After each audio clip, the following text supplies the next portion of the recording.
Estamos começando mais uma edição do Bom Dia Mercado. Faremos juntos o nosso planejamento de trabalho para essa quinta-feira, dia 10 de agosto, onde teremos o desfecho das oitavas de final, tanto da Sul-Americana quanto da Libertadores. Eu espero conseguir ajudar você, trader e punter, a fazer o melhor planejamento possível para o dia de hoje.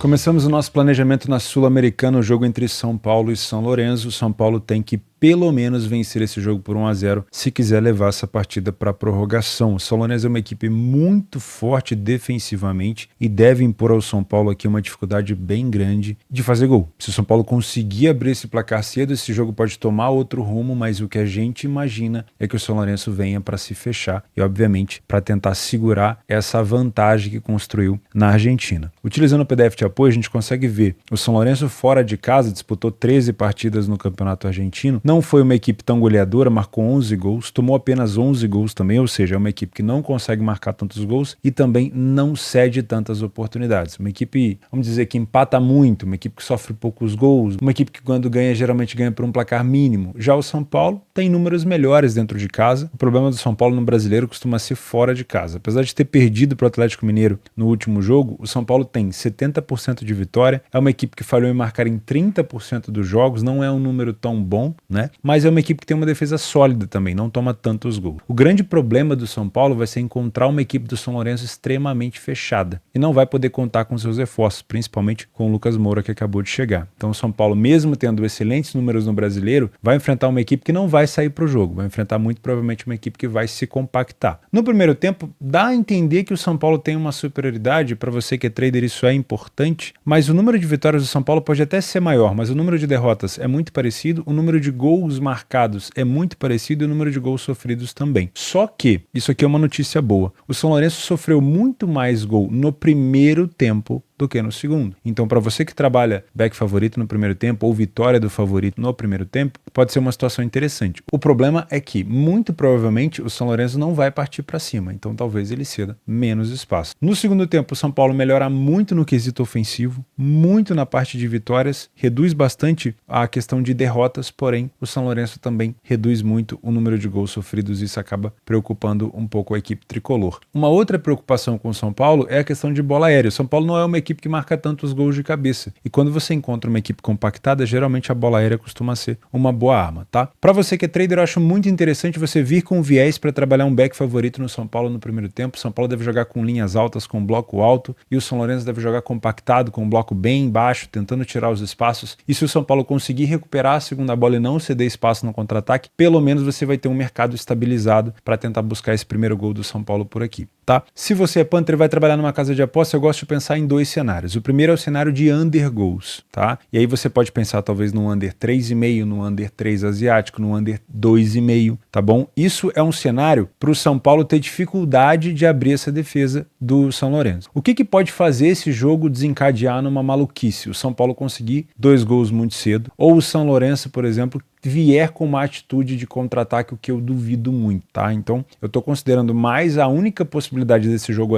abrir seria o São Paulo conseguir fazer 2 gols. E aí forçar o São Lourenço a vir para cima. Aí sim, esse jogo tende a ser muito aberto. Mas se tudo acontecer dentro do cenário que a gente espera, muito provavelmente vai ser um São Lourenço fechadinho, fazendo cera, catimbando, e o São Paulo ali martelando, tentando o seu gol de qualquer maneira. E aí o tempo vai passando e vai passando. Isso vai tornando o emocional do São Paulo cada vez mais abalado, obviamente, né? Um desespero, erro de tentativa, e esse jogo pode terminar num jogo under. Então, o primeiro cenário que eu gosto por aqui é, por exemplo, até um 2,5, tá? Agora, eu gosto sempre de enfatizar, quando eu falo de uma expectativa de jogo under, eu falo vindo de um trader, da experiência que eu tenho como trader, que é o quê? Eu não vou largar uma posição aberta no under e vou embora. Eu vou sempre cuidar, porque se eu precisar fechar, eu vou fechar. Se o São Paulo faz um gol cedo e tira esse peso das costas que ele precisava, cara, o jogo pode mudar completamente. Mas até o São Paulo não conseguir achar o seu primeiro gol, esse jogo tende a ser de um time só, então teoricamente ele tende a ser um pouco under. O que vai abrir esse jogo seria um gol cedo do São Paulo ou até mesmo um 2-0 no primeiro tempo. Outro cenário que é interessante talvez é a vitória do São Paulo, mas com essa cotação aqui eu acho baixo. Pensar numa vitória seca do São Paulo, imaginando essa forte defesa do São Lourenço, com essa cotação de 1,55 eu acho que o valor aqui não tá tão bom. O que eu faria?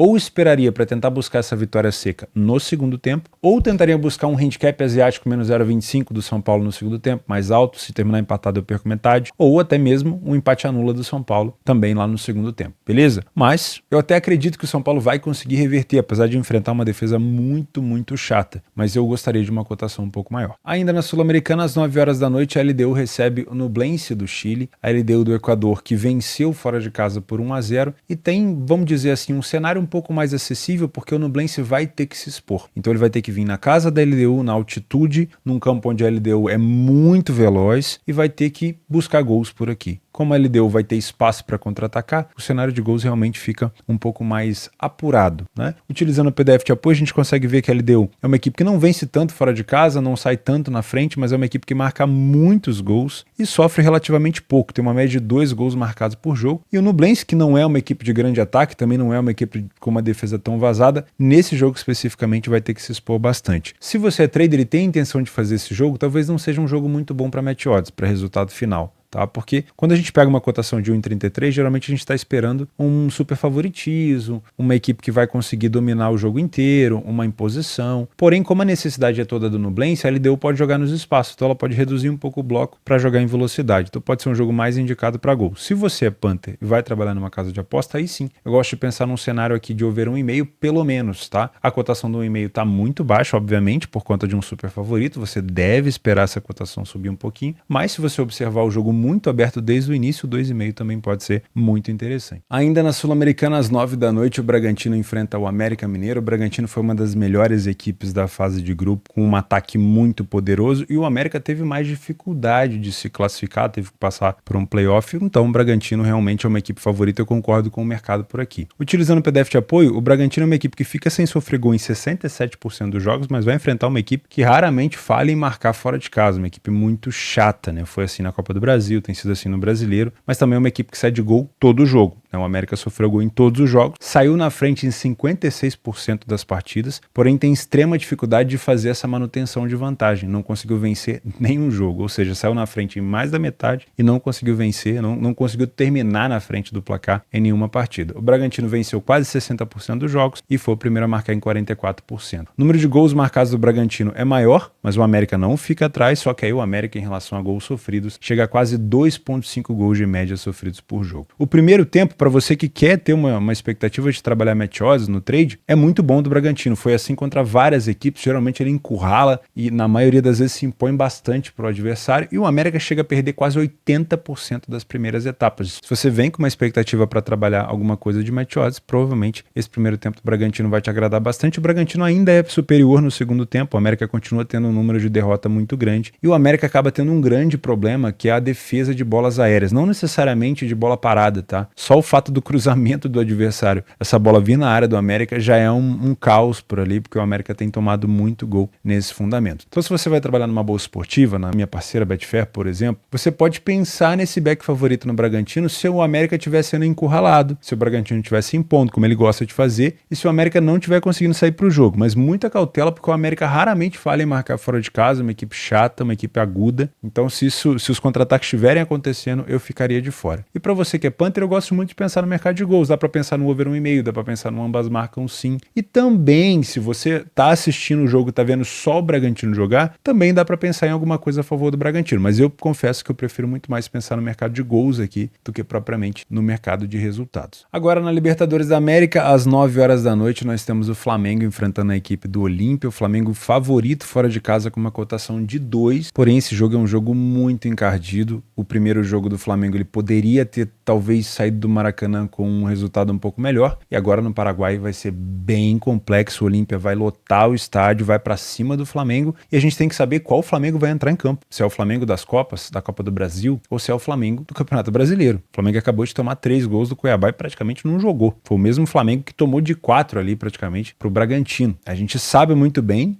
e fica cada vez mais visível, tem algumas pessoas que não concordam, que o Flamengo está escolhendo a competição que quer jogar. Mas mesmo assim, mesmo que tenha focado nas Copas, que tenha abandonado o brasileiro, ou talvez que não esteja tão focado no brasileiro, esse jogo não passa a ser mais fácil só porque o Flamengo vai querer jogar, porque o Olímpia não é bobo, e ele mostrou isso em casa. O grande problema do Olímpia, o calcanhar de Aquiles do Olímpia é, primeiro, o Olímpia tem um problemaço na bola aérea. O Olímpia toma muito gol de cabeça, e o Flamengo tem excelentes jogadores, principalmente o Bruno Henrique, que pode punir o Olímpia nesse fundamento. E o outro problema do Olímpia é que ele tem que se expor, ele tem que vencer esse jogo por pelo menos um gol para poder levar para a prorrogação. E o Flamengo, com essa exposição do Olímpia, o Flamengo pode aproveitar nos contra-ataques. Utilizando aqui um pouco do PDF de apoio, a gente não pode se basear tanto, porque o Olímpia vem numa fase ruim e o Flamengo não joga tão bem assim fora de casa no brasileiro, tem, vamos dizer assim, abandonado a competição. O Flamengo toma gol em quase todos os jogos fora de casa, o Olímpia toma gol em quase todos os jogos dentro de casa. São duas equipes que falham um pouco em marcar, o Olímpia até marca mais gols do que o Flamengo na média, mas o nível de enfrentamento é diferente e o Flamengo fez 4 jogos a menos, né?